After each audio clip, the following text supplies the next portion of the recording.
और अगली खबर कर्नाटक से है। कर्नाटक से जुड़ी खबर है कि एससी एसटी फंड के दुरुपयोग का जो मामला आया था, हमने 2 दिन पहले इसको लेकर आपको खबर दिखाई भी थी, इसी प्रोग्राम में दिखाई थी। उस पर अब राष्ट्रीय अनुसूचित जाति आयोग ने कर्नाटक में एससी एसटी फंड के दुरुपयोग पर नोटिस जारी कर दिया है। एससी कमीशन ने स्वतः संज्ञान लेते हुए राज्य सरकार को नोटिस जारी करते हुए 7 दिनों के अंदर जवाब मांगा है।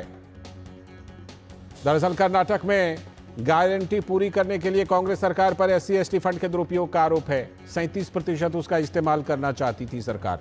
सिद्धारमैया सरकार भी ये मान रही है कि फंड का दुरुपयोग हुआ, लेकिन अब ठीक रहा अधिकारियों के ऊपर फोड़ रही है। ऐसा हो सकता है क्या?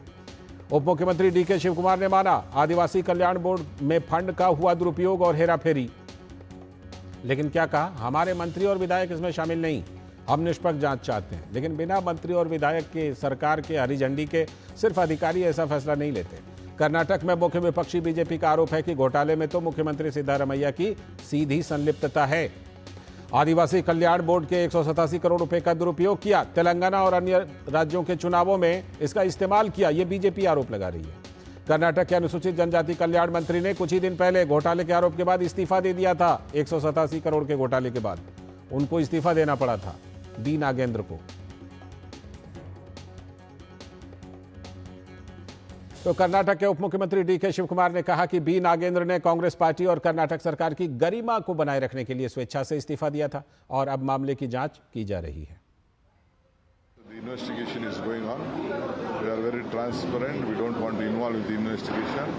Our Honorable Minister has resigned to give a way for a free and fair investigation. I think there is nothing wrong.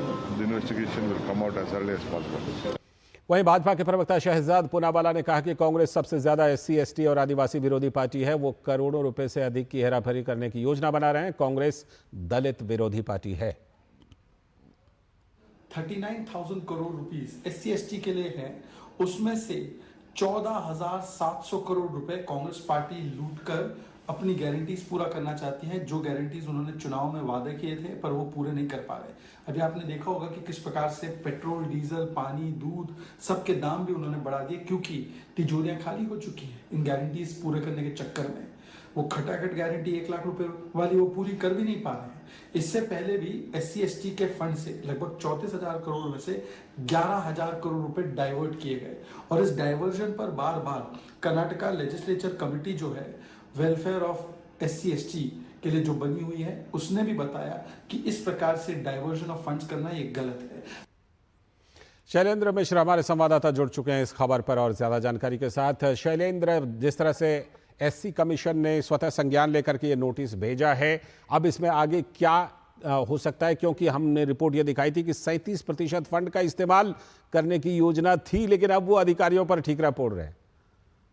देखिए, अब आपने बताया है कि एससी कमीशन ने नोटिस जारी किया है कर्नाटक सरकार को कि जो एससी के कल्याण के लिए, जो अनुसूचित जाति के कल्याण के लिए फंड होता है, उसका अलग सामाजिक योजनाओं में इस्तेमाल क्यों किया गया। जो 5 गारंटी पूरा करने की बात कांग्रेस पार्टी ने कही थी और हम जानते हैं कि वो भी गारंटी पूरी हुई कि नहीं, इस पर बीजेपी सवाल उठाती रही है। जब आपके पास फंड नहीं था तो फिर आप इस तरह के वादे क्यों करते हैं, जनता को क्या बताना चाहते हैं, और बीजेपी यही सवाल पूछ रही है। और आज सुधांशु त्रिवेदी से जब मैंने सवाल पूछा, जो बीजेपी के राष्ट्रीय प्रवक्ता हैं, सांसद, उन्होंने कहा कि अनुसूचित जाति को लेकर कांग्रेस पार्टी की सोच क्या है, उनके कल्याण को लेकर, वो यही दर्शाता है कि वो जब सत्ता में आते हैं तो उसके फंड का डाइवर्जन करते हैं, और जब एक कोई तगड़ा वोट बैंक सामने आ जाता है तो अपने ही नेता का समर्थन नहीं करते। उन्होंने एक कांग्रेस के ही पुराने नेता का उदाहरण देते हुए बताया, उन पर एक प्रतिबंधित संगठन ने जब हमला किया था तब कांग्रेस पार्टी ने उनका साथ नहीं दिया था, जबकि वो दलित नेता थे। शैलेंद्र, एसटी फंड में हमला, शैलेंद्र एसटी फंड में वहां पर 187 करोड़ रुपए के घोटाले में मंत्री को इस्तीफा तक देना पड़ा है। कर्नाटक सरकार इस मामले में मुश्किलों में घिर सकती है आगे चलकर।